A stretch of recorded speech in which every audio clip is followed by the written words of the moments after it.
I sent the message on a Tuesday afternoon right after lunch, while my phone still smelled like sanitizer and bad coffee. Nothing dramatic, just a short note in the family group chat saying I'd been invited to an award ceremony and that it would mean a lot if they came. I added the date, the location, and that it was formal. Then I put the phone down and waited. The typing bubbles showed up almost immediately. That part didn't surprise me. What surprised me was how fast my sister Brooke answered. She didn't ask what the award was. She didn't ask why it mattered. She laughed, not with emojis, with words. She wrote that it was a stupid award and that she didn't have time for things like that. She said she already had tickets to a concert that night and wasn't missing it for some internal military thing. I stared at the screen longer than I should have. The words sat there like they'd been waiting for permission to hurt. A few seconds later, my mom chimed in. She said she understood Brooke's point. These ceremonies were always last minute, she said. Hard to plan around. Then my dad added his contribution, which somehow made it worse without being longer. He wrote, "Don't blame us if we don't go." I read that line twice. Don't blame us. Like I'd ask them to pick me up from the airport. Like this was an errand. Like it was something inconvenient I should have known better than to ask for. I typed a response. Deleted it. Typed another. Deleted that too. I thought about explaining what the award was connected to. I thought about saying I couldn't talk about details, but that it mattered. I thought about pointing out that I didn't ask for much. All of that sat in my head, fully formed, ready to go. Instead, I typed one word. All right, that was it. No punctuation, no follow-up. I hit send and locked my phone. Right there is where I'll pause for one quick second. If you've ever had a moment like that with family, where you realized exactly where you stand, drop a comment below and tell me what word you didn't say. And if stories like this sound familiar, subscribing helps more than you think. All right. Back to it. I didn't feel angry right away. That came later. At first, I felt calm in a way that almost scared me, like something had settled into place, like a door had closed quietly and without ceremony. For context, my family thinks they know what I do for a living. They know I'm in the Navy. They know I work in an office most days. What they don't know is what that office actually does. I've never corrected them when they called it logistics or paperwork or some admin role, not because I was embarrassed, but because I wasn't allowed to explain, and over time it just stopped feeling worth the effort. So when Brooke threw out that comment about a stupid award, it fit neatly into the version of me they'd already decided on. Safe job, small role, nothing headline-worthy. The thing is, the invitation wasn't vague. It didn't say participation award or team luncheon. It came with a schedule, security instructions, and a list of people I wasn't supposed to talk to beforehand. It came from a department email address most people wouldn't recognize, but everyone inside the building would. It came after months of silence and reviews I hadn't been allowed to discuss with anyone outside work. But none of that mattered in the group chat. What mattered was that Brooke had plans, and my parents didn't feel like pushing back. I set the phone face down on the counter and finished my coffee. I had a briefing in 40 minutes and a stack of notes that still needed review. Whatever reaction I'd hoped for from my family, I'd gotten my answer. Later that night, I replayed the exchange in my head while packing for the ceremony. I wasn't packing a gown or anything dramatic, just a dark dress that fit regulations and didn't draw attention. The kind of thing you wear when you don't want to be memorable, just present. I wondered briefly if I should have phrased the invitation differently. Maybe I should have emphasized the formality. Maybe I should have said it was important to my command. Maybe I should have asked instead of told. Then I remembered that I had asked, politely, clearly, and the answer had been laughter. The next morning, Brooke sent a follow-up message in the chat. She joked about how I'd probably get another certificate to hang in my office. She added that she hoped I'd have fun playing dress-up. No one told her to stop. I didn't reply. At work, the day moved the way days always do. Meetings, secure rooms, conversations that stopped when doors opened. Nobody there laughed when they mentioned the ceremony. Nobody called it stupid. Nobody treated it like a favor I was asking for. By the time I left the building, my phone had buzzed again. My mom asked if the ceremony was going to be recorded. She said maybe they could watch part of it later, if they had time. I didn't answer that either. That night, I laid the dress out on the chair and set my alarm earlier than usual. I checked the address again, then checked it a second time, just to be sure. The event wasn't downtown, but close enough that traffic could get messy. I added extra time. Before bed, I picked up my phone one last time. The group chat was quiet. No apologies. No change of plans. Just the messages sitting there exactly as they'd been sent. I put the phone on the nightstand face down again and turned off the light. Somewhere across town, Brooke was probably checking her concert tickets, thinking about parking and merch lines. My parents were probably deciding what time to leave the house and whether to eat beforehand. None of them knew what the next 24 hours would bring. Not because I had planned anything, not because I was trying to prove a point. Just because some things don't wait for permission to be understood. I fell asleep faster than I expected, with the word, "all right," still echoing in my head. Not as acceptance, but as a line I wasn't going to cross back over. I woke up before my alarm and lay there staring at the ceiling, listening to the house settle the way it always did right before morning. My phone was still face down on the nightstand, exactly where I'd left it, and I didn't flip it over. I already knew nothing had changed. Getting dressed felt automatic. Navy mornings usually do. Shirt, shoes, keys. Muscle memory handled the basics, while my head stayed somewhere else, stuck on the way Brooke had laughed, like it was a punchline everyone was supposed to get. That laugh wasn't new. It just sounded the same way it always had. Growing up, our family had a system, even if no one ever admitted it out loud. Brooke was the center. Everything else rotated around her. Her schedule decided dinner times. Her moods decided the temperature of the room. If Brooke had something going on, it mattered. If I did, it was nice. Appreciated. Optional. I learned that difference early. When Brooke had a school play the whole week was about rehearsals and costumes. When I had a science fair, my dad asked how it went while he was tying his shoes. If Brooke had a bad day, everyone adjusted. If I did, I learned to handle it quietly. No one told me to be invisible. I just noticed when it was convenient. At family gatherings, relatives asked Brooke what she was up to before their coats were even off. They asked about her job, her plans, her latest idea. By the time the questions made their way to me, the conversation had already drifted. Someone needed another drink. Someone wanted dessert. I didn't resent her for it. Not then. I told myself it was just how families worked. Someone always talked louder. Someone always needed more space. My parents liked to say I was independent, low maintenance, easy. They said it like it was a compliment, and I accepted it because pushing back felt unnecessary. Independence came with fewer expectations, fewer disappointments. When I told them I was joining the Navy, Brooke reacted the way she reacted to most things that weren't about her. Mild interest, a quick joke. She said something about uniforms and rules and asked if I'd get seasick. My mom worried about safety.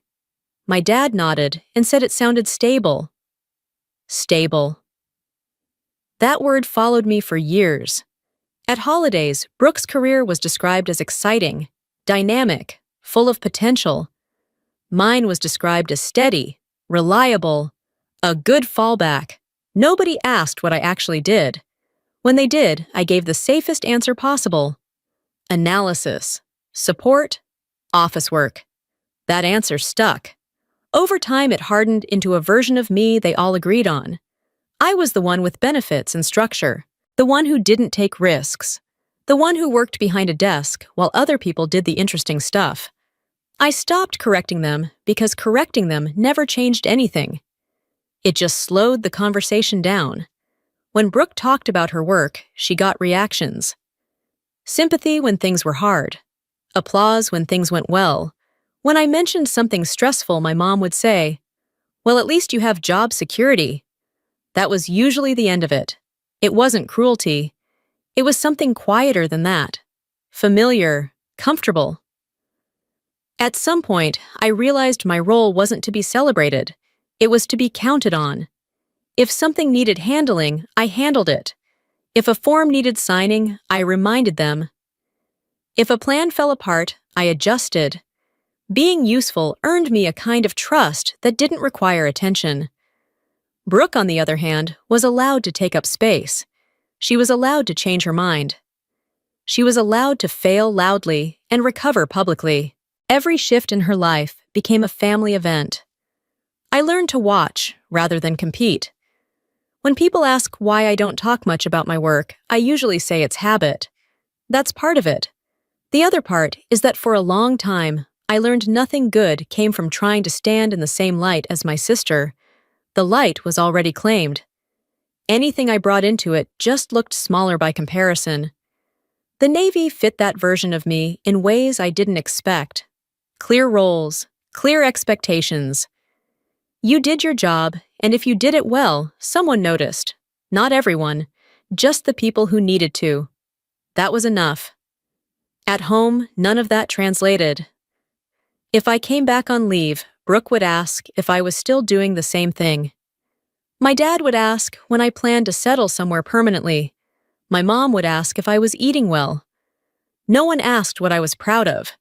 So when I sent that message about the award, it wasn't about recognition. It wasn't about proving anything. It was about presence. About whether they'd show up when it wasn't easy or familiar or centered on Brooke. Their answer told me more than the words themselves. I grabbed my bag and headed out the door, the cool air snapping me awake the rest of the way. Driving to work, I thought about how many times I'd accepted being the background without questioning it. How often I'd chosen quiet because it felt simpler. At a red light, my phone buzzed again. I didn't pick it up. I already knew it would be something casual. A joke. A deflection. Brooke had a way of softening insults after the fact, turning them into misunderstandings if anyone pushed back. The light turned green. I drove on. By the time I parked, the feeling in my chest had shifted. It wasn't hurt anymore. It was clarity. The kind that doesn't feel dramatic, but changes how you stand. Inside the building, everything ran on routine. Badges scanned. Doors locked behind me. Conversations stayed clipped and professional. Here, nobody assumed they knew my limits based on how quiet I was. Nobody confused silence with lack of impact. I sat down at my desk and opened the first report of the day. Lines of text scrolled past, familiar and precise. This was work that didn't ask for applause. It just asked for attention. As I read, I realized something I hadn't fully admitted before. I wasn't upset that my family didn't understand my job. I was upset that they never tried, that they decided who I was years ago and never updated the file. Brooke's comment hadn't hurt because it was sharp. It hurt because it was predictable. I closed the report, took a breath, and reached for my notebook. There was a lot to get through before the day ended, and none of it would wait for family opinions. The ceremony was coming whether they believed in it or not. And for the first time, I didn't feel the urge to make them believe anything at all. I slid my badge into the reader and waited for the soft click that meant the door had accepted me. It always took half a second longer than I expected, just enough time to remind me that access wasn't assumed here. You earned it every day. Inside, the lights were already on. A couple of people were at their desks, jackets draped over chairs, coffee cooling untouched. No greetings louder than a nod. No small talk. We didn't waste energy on things that didn't move the work forward. This was the part of my life my family never saw and never asked to see. Naval intelligence isn't dramatic in the way movies like to pretend it is. There are no blinking maps or shouted countdowns. Most days it's quiet, controlled. You read, you cross-check, you question patterns that look harmless until they don't. You learn how to sit with uncertainty without rushing to fill it in. My job sat at the intersection of analysis and decision support. I wasn't the one giving orders. And I wasn't the one carrying them out. I was the one expected to notice what everyone else missed before it turned into a problem someone else had to solve under pressure. It took time to get there. When I first joined the unit, I was the newest person in the room, more often than not. Younger, quieter, female in a space where nobody said that mattered, but everyone noticed anyway. I didn't stand out, and that worked in my favor. People talked freely around me. They assumed I was there to take notes. I did take notes, just not the kind they expected. The early months were about learning what not to say, what not to repeat, how to phrase a concern without sounding like an accusation. Intelligence work isn't about being right loudly. It's about being precise at the exact moment someone is willing to listen. I learned fast. There were nights when I stayed late because something in a report didn't sit right, a detail that technically fit but felt off, a gap that wasn't big enough to flag on its own, but didn't line up with what we'd seen the week before. I learned to trust that instinct without overselling it. That's not something you explain easily at family dinner. When my mom asked what I did all day, I said I analyzed data. When my dad asked who I worked with, I said a team. When Brooke joked that I must be good at spreadsheets by now, I smiled and let it land. Correcting them would have meant explaining why I couldn't correct them. It was easier to let the misunderstanding settle in. Inside the building, nobody misunderstood what was at stake. There was a senior analyst who used to stop by my desk without warning. He never stayed long. He'd ask one question, listen to my answer, and leave. No feedback, no praise. The first time he did it, I assumed I'd messed something up. A few weeks later, he did it again. Same pattern. Then again. Eventually, someone told me that was his way of checking whether you were paying attention to the right things. If he stopped coming by, that's when you worried. He never stopped.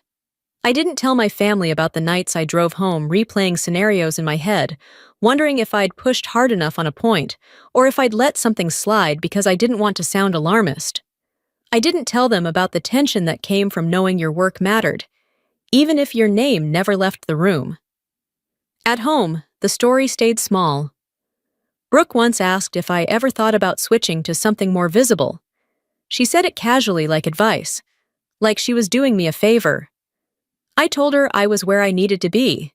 She laughed and said she could never work somewhere no one knew what she did. That was the point. In intelligence, visibility usually means something went wrong. As the months passed, my responsibilities expanded, not in big announcements, just in quiet additions. I was looped into conversations earlier, asked for input before conclusions were drafted. Given data sets that hadn't been fully scrubbed yet, which was a sign of trust. I learned how to brief without theatrics, how to present findings in a way that respected the chain of command and the time of the people listening. You didn't tell them what to think. You showed them what you saw and why it mattered. There was a moment about a year in when a decision went out that aligned exactly with a concern I'd raised days earlier. Nobody referenced my name. Nobody needed to. The adjustment happened. The risk narrowed. That was the reward. I left the building that night feeling the kind of tired that doesn't come from hours, but from holding responsibility without sharing it. The kind that makes silence feel heavy instead of peaceful. At home, my phone lit up with a message from Brooke asking if I'd be around for the holidays. She wanted to know early so she could plan. I said yes. She reacted with a thumbs up and nothing else. There was no part of that exchange where it made sense to mention the work I'd just done. The disconnect grew slowly, like things usually do. My world expanded inward, deeper into systems and assessments, and decisions that never made the news. My family's image of me stayed flat, unchanged from the version they'd settled on years ago. I didn't mind most days. It was easier to exist without expectations than to constantly adjust them. But there were moments, usually late at night, when I wondered what it would be like to be seen clearly without having to explain myself. Not praised, just understood. Those thoughts stayed in my head where they belonged. When the first email came through asking for background on a project I'd worked on, I assumed it was routine. Requests like that happened all the time. Clarifications, documentation, another layer of review. I answered the questions carefully, sticking to approved language. I forwarded the request to the right people. I went back to what I'd been doing. A week later, another email followed. Different sender, same topic, more detailed questions. That got my attention. I didn't tell my family about that either. Not because it was secret, but because at that point, it still didn't feel real. Things inside this world only mattered once they reached a certain threshold. Until then, you treated them like background noise and kept working. That habit had served me well. I leaned back in my chair and looked at the screen lines of text filling the space where certainty usually lived. Whatever this was turning into, it wasn't something I could explain over dinner or in a group chat. It wasn't something Brooke would recognize as important until someone else labeled it that way. I straightened up, pulled the file closer, and started reading again. There was work to do, and whether anyone at home understood it or not didn't change the standard I held myself to. I noticed the mistake because the numbers were too clean. That was the first thing that bothered me. The data lined up in a way that looked impressive at a glance, like someone had smoothed out the edges to make the picture easier to sell. I leaned closer to the screen and scrolled back, checking the source tags. Same feed, same time window, different assumptions. I didn't say anything right away. In intelligence, timing matters as much as accuracy. You don't interrupt just because you're uncomfortable. You interrupt when you're sure. By the time I raised my hand, the room had already moved on to the next slide. I cleared my throat and asked them to pull the previous data set back up. No accusation. Just a question about why one variable had been weighted differently. The room went quiet in that way it does when people realize they may have missed something. 10 minutes later, the recommendation changed. Nobody said my name. Nobody needed to. The adjustment was logged and the meeting continued. That was how it worked. You didn't collect credit. You reduced risk. Afterward, one of the analysts stopped by my desk and nodded once. "Good catch," he said, already turning away. That was the entire conversation. I sat there for a moment, hands resting on the keyboard, feeling the familiar mix of relief and tension. Relief that we'd caught it in time. Tension from knowing how close it had come to slipping through. This was the cost of staying silent. You carried the weight without the outlet. Later that afternoon, my phone buzzed with a message from my mom asking if I'd be home for my cousin's birthday dinner. I typed yes and added that I might be late. She replied with a thumbs up and a reminder to bring dessert if I had time. There was a strange whiplash in switching between those worlds. 1 minute, you're adjusting something that could change how resources move across a region. The next, you're being asked to pick up a cake. I didn't mind the contrast most days. It kept me grounded. But sometimes it made the silence feel heavier than it needed to be. At the dinner, Brooke dominated the conversation the way she always did. She talked about a project at work that had gone sideways, about how exhausting it was to manage people who didn't know what they were doing. Everyone listened. My dad asked follow-up questions. My mom shook her head sympathetically. When someone asked how my job was going, Brooke jumped in before I could answer. She joked that I probably couldn't talk about it anyway, that it was all classified spreadsheets and meetings. I smiled and said it was fine, busy. That was all it took to move the conversation on.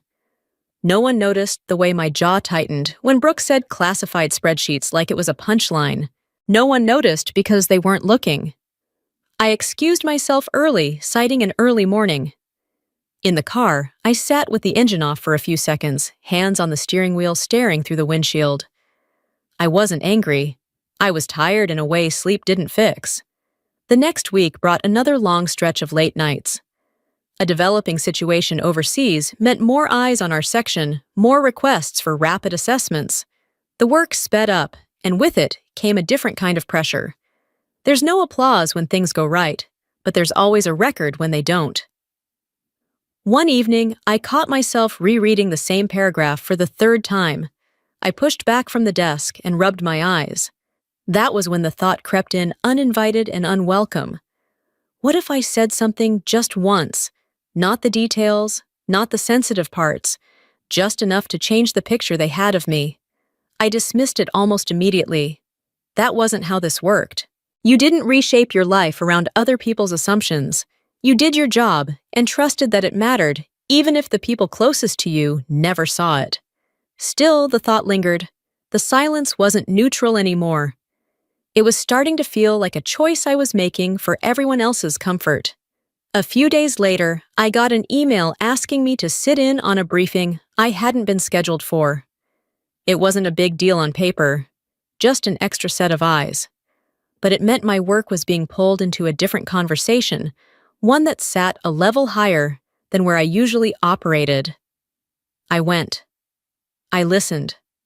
I answered when asked. After the meeting, my supervisor told me to stay behind. He didn't say much, just that leadership had been paying attention to how certain pieces fit together, and that consistency mattered.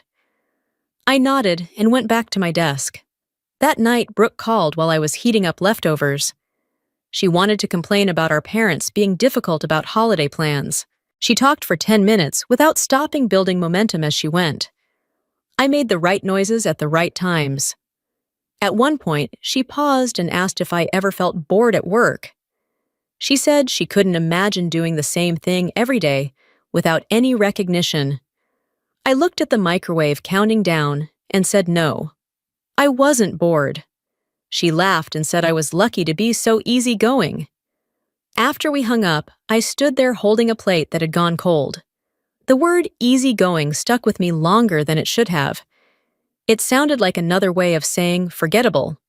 The next morning, I caught a small error in a draft that had already been cleared by 2 other sections. It wasn't dramatic, just a misalignment in how a risk factor had been interpreted. Fixing it meant sending the document back and delaying a decision by a few hours. I sent the note anyway. Later, someone thanked me for being thorough. They said it like a habit they'd come to rely on. That was when it hit me. The silence wasn't just protecting the work. It was protecting the version of me my family found easiest to understand. The one who didn't complicate things. The one who didn't need space. At lunch, I sat alone with my notebook open, not writing anything. I wasn't thinking about the ceremony or the award. I was thinking about how long I'd been shrinking my own story to fit other people's comfort. By the time I got home that evening, there was a new email waiting in my inbox. The subject line referenced a project I'd worked on months earlier. The body of the message was brief, asking for confirmation on a few points and availability for follow-up questions. I read it twice, feeling that familiar flicker of attention shift. At home, my phone buzzed again. A message from my mom reminding me to RSVP for an upcoming family event. I didn't answer right away. I set the phone down, opened my laptop, and pulled the email back up. The cost of staying silent had always been manageable before. Lately, it was starting to feel heavier, like something that demanded a decision instead of patience. I took a breath and began typing careful, with every word, fully aware that some things change, not because you announce them, but because you finally stop pretending they don't matter.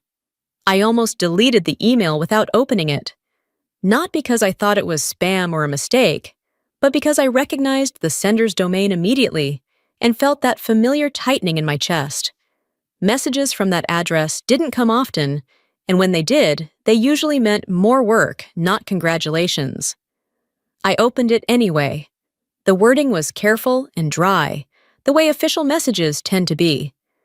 It thanked me for my contributions to a recent project and said the review committee had requested additional information. There was no mention of awards, no hint of outcomes, just a list of questions and a deadline. I answered them the same way I answered everything else: direct, precise, within bounds. Then I forwarded the thread to the appropriate internal contacts and moved on with my day. That should have been the end of it. A week later, another message came in. Different name, same topic. This time, the questions weren't about process. They were about impact, how decisions had shifted, what changed as a result, what risks had been avoided. That made me pause. I didn't tell anyone at home, not my parents, not Brooke. I'd learned the hard way that sharing half-formed things only invited opinions that didn't help. Until something was real, it stayed inside the building. At work, the tone around me shifted in ways that were easy to miss. If you weren't paying attention, people looped me into emails earlier than usual, asked for input before final drafts instead of after. It wasn't praise, it was trust. One afternoon, my supervisor stopped by and asked if I had a few minutes. We stepped into an empty room and closed the door. He told me there had been a nomination tied to a joint review process and that my name had come up more than once. He didn't say for what. He didn't say how far it would go. He told me not to read into it and to keep doing what I'd been doing. That advice sounded familiar. I did exactly that. I kept my head down and my work clean. I didn't check my inbox more than usual. I didn't speculate with coworkers. Speculation wastes time, and time was already tight. When the official invitation finally arrived, it didn't feel dramatic. It felt dense. The attachment alone was several pages long, filled with instructions, schedules, and security reminders. The language was formal, almost stiff, but my name was there, spelled correctly attached to something that couldn't be brushed off as internal housekeeping. I read it twice. Then a third time slower. It wasn't a parade. It wasn't a headline event. It was a formal recognition tied to a broader ceremony with multiple recipients from different units. Some details were redacted. Others were summarized in a way that said everything and nothing at the same time. It was real. I forwarded the email to my supervisor and the public affairs contact listed in the packet. They replied with a brief acknowledgement and a reminder not to discuss specifics outside approved channels. Standard procedure. Nothing celebratory. Still, the weight of it followed me home. As the date got closer, the ceremony became something I prepared for professionally, not emotionally. I reviewed the schedule. I confirmed transportation. I read the background notes provided for attendees, making sure I didn't miss anything that could complicate the day. The fact that my family wasn't coming became another logistical detail. Not a crisis, not a betrayal, just information. Still, there was a part of me that noticed the quiet. Not the quiet of secrecy, the quiet of realization. I'd invited them because that felt like the right thing to do, not because I needed them there. Their reaction stripped away whatever hope I'd attached to the gesture without me fully realizing it was there. The ceremony wasn't about validation. It was about acknowledgement from people who understood the work. People who didn't need it, explained in simpler terms. That understanding settled in slowly, like a shift in posture, rather than a sudden change of heart. The night before the ceremony, I laid out what I'd wear and set my alarm earlier than usual. I checked the address again and confirmed the route. Everything was where it needed to be. Before turning in, I glanced at my phone. The group chat was quiet again.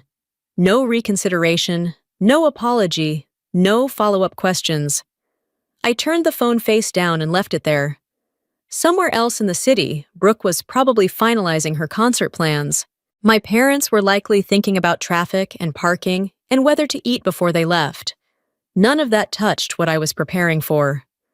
I shut the laptop, turned off the light, and focused on the practical details ahead. Whatever the ceremony turned out to be, it wasn't something I needed my family to take seriously for it to matter.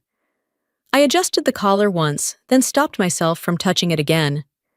The mirror didn't need another check. Everything was where it was supposed to be. That was the point of uniforms and rules and schedules. You prepared so you didn't have to think about yourself when it mattered. Downstairs, the lobby was already busy. Security checkpoints funneled people into neat lines. Badges were checked, names, confirmed phones briefly held and returned. Conversations stayed low and polite. No one was nervous, or if they were, they hid it well. I followed the instructions exactly as written. Stand here, wait there, move when told. The ceremony ran on coordination, not improvisation. Inside the ballroom, rows of chairs faced a modest stage. Nothing flashy, no dramatic lighting. Just a podium, a screen, and a few flags positioned with careful symmetry. This wasn't a spectacle. It was a process. I found my seat among people I recognized from meetings and briefings. Some nodded. A few smiled. No one made a big deal out of it. That helped. The program started on time. An official welcomed everyone and spoke in measured tones about service responsibility and outcomes that don't make headlines. The screen behind him cycled through names and titles as different groups were acknowledged. I focused on my breathing and the feel of the chair beneath me. This wasn't about performance. It was about being present and not getting in the way. When my name appeared on the screen, it looked strange, familiar and unfamiliar at the same time. I stood when prompted, walked to the stage, accepted the plaque, shook hands, and posed briefly for a photo I hadn't asked for. The applause was polite, controlled. Then it was over. I returned to my seat and listened to the rest of the program, my thoughts moving slower than usual. Somewhere across town, Brooke was probably finding her section, weaving through the crowd with her ticket held high. My parents were likely settling into their seats, making comments about the opening act. They weren't thinking about me. I knew that. And for the first time, it didn't bother me. After the ceremony, people filtered out in small groups. There were handshakes and quiet congratulations. Someone mentioned that a local station had picked up footage for a short segment. Another person joked about hoping the camera angles were forgiving. I didn't think much of it. By the time I stepped outside, the air had cooled. I checked my phone for the first time since arriving. A couple of messages from work contacts, nothing from my family. I ordered a ride and waited near the curb watching cars slide past. The city looked the same as it always did. Neon signs flickered in the distance. Traffic moved in fits and starts. My ride arrived and I slid into the back seat, finally allowing myself to exhale fully. Halfway home, my phone buzzed again. Then again, and again. I glanced down. Missed calls, text notifications, the family group chat lighting up in rapid succession. I didn't open it right away. When I did, the first message was from my mom. She asked if I was okay. The second said they'd just seen something unexpected. The third came from my dad asking why strangers were looking at them. Then Brooke's message landed. She wrote that my face had appeared on the big screens at the concert venue. She said people around them had started whispering. Someone behind them had read my name out loud. Another person had asked if they were related to me. She added a line about how wild it was, how she hadn't known, how nobody had known. I sat there, phone resting in my palm, watching the city pass by the window. The timing was almost too precise. The segment must have run during a break between sets. The venue was known for rotating live feeds and local highlights between performances. Nobody planned that. It just happened. My mom's next message said people nearby had started asking questions. What did she do? Where did she work? Why hadn't they mentioned it before? My dad wrote that he hadn't known what to say, that he'd laughed it off at first, that it had felt awkward. Brooke sent another message, this one shorter. She said she didn't realize the award was that kind of thing. I thought back to the way she'd laughed in the group chat, the ease of it, the confidence, the way she'd closed the door without checking what was on the other side. I didn't respond. The ride pulled up to my building, and I paid without looking at the receipt. Inside my apartment, the silence felt different than it usually did. Less empty, more intentional. I set the plaque on the counter and kicked off my shoes. The phone kept buzzing. More messages came in. My mom said she was proud. My dad said it must have been an important night. Brooke said she wished she'd known. That last one sat there longer than the rest. Known what, I wondered? That it mattered, that other people would see it, that strangers would recognize something she hadn't bothered to ask about. I moved through the apartment, changing clothes, washing my hands, doing normal things while the conversation unfolded without me. The shift in tone was unmistakable.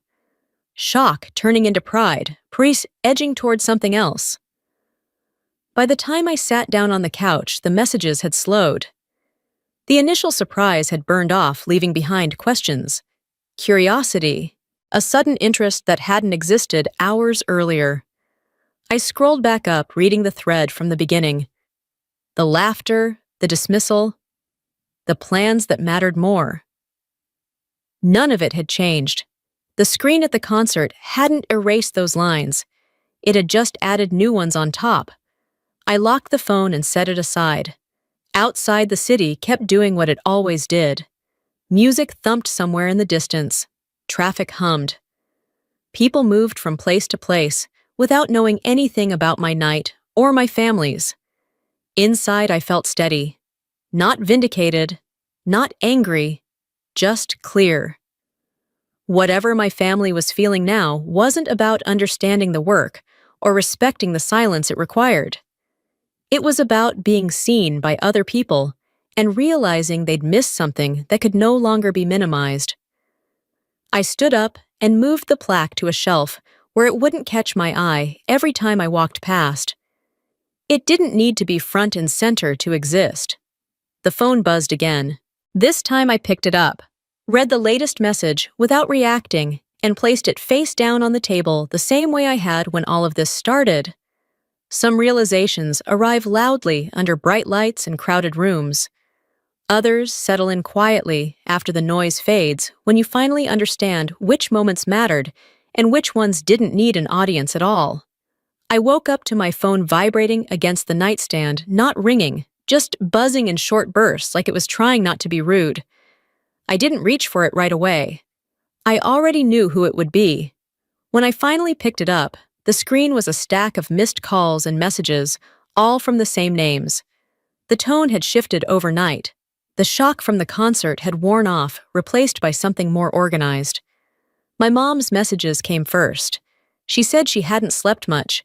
She said she kept thinking about how surprised she'd been, how proud she felt. She asked how I was feeling and whether I'd eaten after the ceremony. My dad followed with shorter texts. He said people at the concert had asked questions he hadn't known how to answer. He said it was impressive. He said he wished he'd known sooner. Then there was Brooke. Her messages were different, polished, careful. She said she'd looked up the award after the show. She said she didn't realize it was such a big deal. She added that she'd told a few people I was her sister and that they'd been impressed. That last part stuck. I got out of bed and made coffee, letting the phone sit where it was. The smell filled the kitchen, familiar and grounding.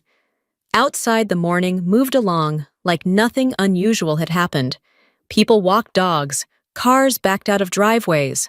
Life kept its schedule. By the time I sat down with my mug, more messages had come in. My mom asked if reporters might reach out. She said someone from her neighborhood group had already mentioned seeing a clip online. My dad wondered if the Navy would want to do a follow-up story. Brooke suggested posting an old photo of us together. She said it would be nice for context. She asked which picture I liked best. I scrolled through the thread slowly, not rushing, not reacting. The words were upbeat now, supportive, proud. The same people who'd brushed off the invitation were suddenly eager to participate. I thought back to the way Brooke had laughed when I sent the message, the way she'd closed the conversation without a second thought. That hadn't been confusion. It had been certainty. The certainty was gone now. I didn't respond immediately. Instead, I opened my email and skimmed through work messages. A couple of notes from colleagues, one brief congratulatory line from someone I respected, followed by a question about next week's briefing. Normal, grounded. The contrast helped. When I did go back to the family chat, I noticed something else. The language had shifted from you to we. We're so proud. We didn't realize. We always knew you were doing important work. Always knew. That phrase sat wrong. I didn't correct it. I didn't need to. The scroll history was still there, and the people most invested in ignoring it were the ones typing now. Around mid-morning, my mom called again. I let it go to voicemail. She left a message saying she understood if I was busy, but that she hoped we could talk soon. She said she felt bad about missing the ceremony. She said she wanted to make it right. I replayed that part once, then stopped. Making it right apparently meant being included now that other people were watching. Brooke tried a different approach. She sent a direct message instead of using the group chat. She said she hadn't meant to hurt my feelings. She said she'd thought the award was just internal recognition and hadn't realized it would be public. She added that she'd told her friends I worked in intelligence and that they thought it was kind of cool. Kind of cool. After the fact. I set the phone down and stared at the wall for a few seconds, letting the irritation pass without grabbing onto it. I wasn't angry in the way people expect anger to look. There was no heat, just a tightening like something drawing a clear line. Later that day, my mom sent another message saying a local station might be interested in talking to the family about what it was like to raise someone in the military. She said it could be a good opportunity, positive, respectful. That was the moment it clicked. This wasn't about reconciliation. It wasn't even about pride. It was about narrative, about being associated with something impressive without having to engage with it when it required effort. I stood up and walked around the apartment, phone in hand, replaying the timeline in my head. The invitation, the laughter, the dismissal, the concert, the screens, the questions from strangers, the sudden shift. None of it felt accidental anymore. I sat back down and opened the family chat again, scrolling past the new messages to the ones from earlier in the week. The contrast was stark. No amount of enthusiasm could smooth over that gap. At work, people respected silence. At home, silence had been interpreted as emptiness. My phone buzzed again, Brooke this time asking if I'd seen her message. She added that she was just trying to help and didn't understand why I was being distant. Distant. As if the distance hadn't been there long before the ceremony. I didn't answer. Instead, I opened my calendar and looked at the next few days. Meetings, briefings, deadlines. Things that would happen regardless of how my family felt. That steadiness mattered more than whatever emotional wave they were riding now. By the afternoon, the messages slowed. Not because they'd lost interest, but because they were waiting. Waiting for me to respond. Waiting for permission to move forward with the version of events they preferred. I realized something then that I hadn't fully acknowledged before. Their pride wasn't late because they'd missed the ceremony. It was late because it had always been conditional. Conditional on visibility. Conditional on approval from outside sources. Conditional on being easy to understand. I picked up my phone and typed a reply, then stopped. Deleted it. Typed another. Deleted that, too. The instinct to smooth things over was still their muscle memory from years of playing the role that kept everyone comfortable. But the comfort had always come at my expense. I locked the screen without sending anything and set the phone down. The apartment felt quiet, but not empty. The kind of quiet that gives you room to think without interruption. I took another sip of coffee, now lukewarm, and let my shoulders relax. Outside, the day went on. Somewhere, Brooke was probably refreshing her feed, waiting to see if I'd engage. My parents were likely telling the story again, adjusting details with each retelling. None of that required my participation. I didn't feel triumphant. I didn't feel guilty. I felt resolved in a way that didn't need validation. Family pride, when it arrives this late, doesn't feel like support. It feels like a hand reaching out only after the spotlight turns on.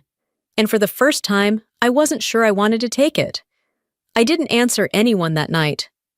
I set the phone on the counter, face down, and left it there while I washed a single plate that didn't need washing. My hands needed something to do while my head caught up. The next morning, I brought the issue to work instead of letting it sit. Not to complain, not to vent. I asked for 10 minutes with our public affairs officer, the same way you ask about clearance language or media protocol. Routine, professional. Her office was small and windowless, stacked with binders, and a whiteboard full of notes from briefings that never made the news. She listened without interrupting while I explained sticking to facts, family, messages, public attention I hadn't invited, pressure to participate. She nodded once and asked a couple of clarifying questions. Not about my feelings, about scope. Who had contacted whom? What had been shared? Whether anyone had asked to speak on my behalf. When I finished, she leaned back and said something simple. You don't owe anyone access. She didn't tell me what to say. She didn't draft a response. She reminded me that boundaries weren't a personal failing. They were part of the job. I left her office lighter than I'd walked in.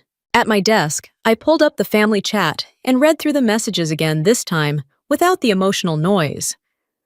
Patterns stood out more clearly when I wasn't reacting. The shift in tone, the sudden urgency, the way everything was framed as concern while still centering their needs. I didn't need to argue with that. I needed to define limits. I typed slowly, not because I was unsure, but because I wanted the words to stand on their own without explanation. No backstory, no justification, just the line. I said I wasn't comfortable with anyone speaking publicly about my work or my career. I said I wouldn't be participating in interviews or features that involved my personal life. I asked that they not contact my unit, my colleagues, or anyone connected to my job. I added one more sentence. I said it hurt to see something dismissed when it was private and claimed when it became visible. I didn't quote Brooke. I didn't reference the group chat earlier in the week. The record didn't need help. I read it once more and hit send. The typing bubbles appeared almost immediately. My mom replied first. Her message came in a block long and careful. She said she understood my need for privacy. She said they were just excited. She said they were proud in their own way, and that I might be reading too much into things. My dad followed with a shorter response. He said he didn't appreciate being told what he could or couldn't say about his own daughter. He said they had supported me the best they knew how. Brooke didn't send one long message. She sent several short ones back to back. She said I was overreacting. She said I was embarrassing the family. She said I was acting like they'd done something unforgivable when it was just a misunderstanding. The word misunderstanding landed with a dull thud. I didn't respond. That was the hardest part. Not sending another message, not clarifying, not softening the edge to keep things comfortable. I could feel the old instinct pulling at me, the urge to smooth things over before they escalated. I stayed still. At work, the day unfolded normally. Briefings, updates, a quick exchange with a colleague about an upcoming assessment. Nobody mentioned the ceremony. Nobody asked about my family. The world I trusted continued to operate on facts and follow-through. During lunch, I muted the family chat. Not blocked, not deleted. Muted! The messages would still arrive, but they wouldn't interrupt my day. The quiet that followed was immediate. Later that afternoon, Brooke tried again, this time through a different channel. She sent a message saying she didn't recognize me lately. She said she felt shut out and accused me of choosing my job over family. I stared at that one longer than the others. I had chosen my job many times. Chosen it over convenience, over comfort, over being understood.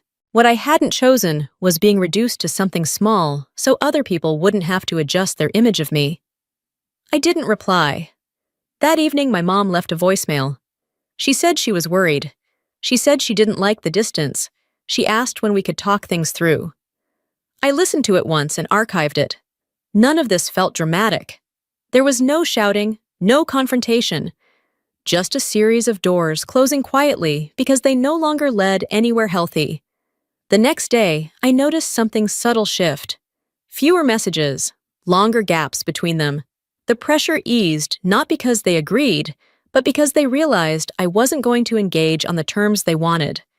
At work, I met with a junior analyst who had questions about a report she was preparing.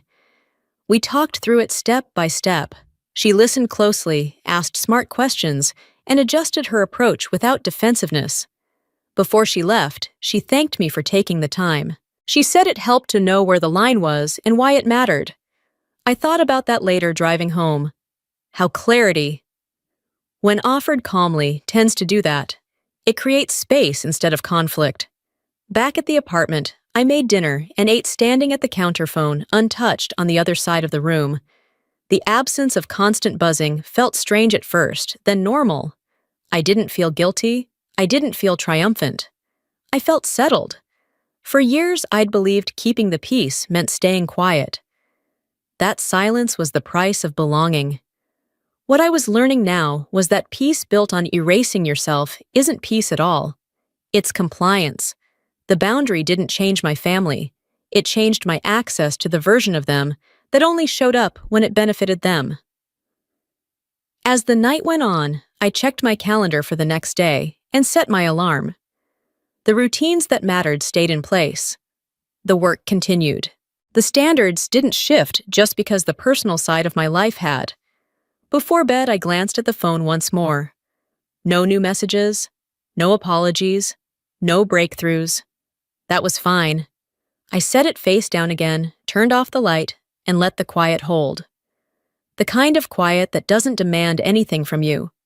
The kind that comes after you stop negotiating your worth and start deciding where your time actually belongs. I didn't announce anything. I didn't send a final message or make a show of stepping back. I just let the silence do its job. The first sign that things were changing came from someone I hadn't heard from in years. A distant cousin messaged me on social media, asking if everything was okay. She said she'd seen Brooke post something vague about family drama and boundaries and hadn't known what to make of it. I thanked her for checking in and kept my reply short. That was becoming a habit.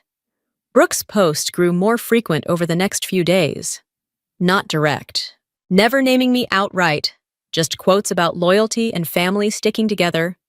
Comments about people changing when they think they're better than everyone else. The kind of content that invited sympathy without inviting questions. People responded the way people always do. Some agreed. Some asked what happened. A few tagged others speculating quietly in the comments. What Brooke hadn't expected was the pushback. Someone asked why she'd skipped the ceremony if it mattered so much now. Another asked why she was posting about Pride after joking about concerts all week. One person mentioned seeing the earlier group chat screenshots circulating privately and said the situation seemed more complicated than Brooke was making it sound. That comment disappeared within minutes. At home, my parents tried a different angle. My mom called and left a voicemail saying she didn't like how things were being perceived. She said people were asking questions. She said it felt uncomfortable being put in the middle. I listened to the message once and deleted it. At work, nobody mentioned any of it. That separation held firm. My world there continued to function on a different set of rules, ones that didn't bend based on social pressure or family dynamics. During a late afternoon meeting, someone referenced a change in protocol that had come directly from an assessment I'd contributed to months earlier. It wasn't framed as a win, it was framed as progress. That distinction mattered. When I got home that evening, there was a message from Brooke waiting in my inbox. She said she didn't understand why I was letting people think badly of her. She said I could clear things up easily if I wanted to. She said family should come first. I read it, then read it again. Clear things up. The phrase suggested there was confusion, not consequences, that everything could be fixed if I just step in and manage the optics. I didn't reply. The next day, my dad sent a message asking if I planned to come by for dinner that weekend. He didn't mention the argument or the boundary.